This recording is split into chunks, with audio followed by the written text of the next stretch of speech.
என்ன சொன்னாலும் இவ விட மாட்டாளே, என்ன பண்றது? ஏங்க டிஃபன் செஞ்சுட்டே சாப்பிடுவாங்க. ஓகேமா, போ வர்றேன். ஏங்க என்ன அதுக்குள்ள உங்க முகம் தொங்கி போயிருச்சு, என்னாச்சு? இல்லம்மா, ஃப்ரெண்ட்ஸ் கோவா ட்ரிப்புக்கு கூப்பிட்டாங்க. என்னை கேட்டானுங்க வர்றியான்னு. நான் வரலன்னு சொல்லிட்டேம்மா. இவர் போறேன்னு தானே சொல்லியிருக்கணும். போறேன்னு சொல்லியிருந்தா நானே வேணான்ட்டு சொல்லி தடுத்துருப்பேன். ஆனா ஏன் இவரே போக மாட்டேன்னு சொல்றாரு? ஏங்க என்னை விட்டுட்டு நீங்க மட்டும் தனியா இருக்க முடியாதுன்றதுனால தானே வரலன்னு சொல்லிட்டீங்க. என் மேல உங்களுக்கு அவ்வளவு பாசப்பிரியமா? இல்லம்மா. என்னது? அது அது வந்து அதுவும் தாம்மா. அதுவும் தானா?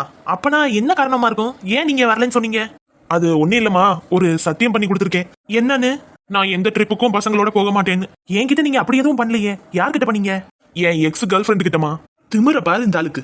யோ இங்க பாரு மனுஷா, நீங்க இந்த ட்ரிப்புக்கு கண்டிப்பா போறீங்க. எனக்கு தெரியாது சொல்லிட்டேன். ஆமா போறீங்க. 10 நாள் ஆனாலும் பரவாயில்ல, 1 மாசம் ஆனாலும் பரவாயில்ல. போய் உங்க ஃப்ரெண்ட்ஸ் கூட நல்லா சந்தோஷமா இருந்துட்டு வாங்க. போகாம இருந்தீங்க கொன்றுவேன். ஆமா ச்சே, நம்ம போய் தான் ஆகணுமா?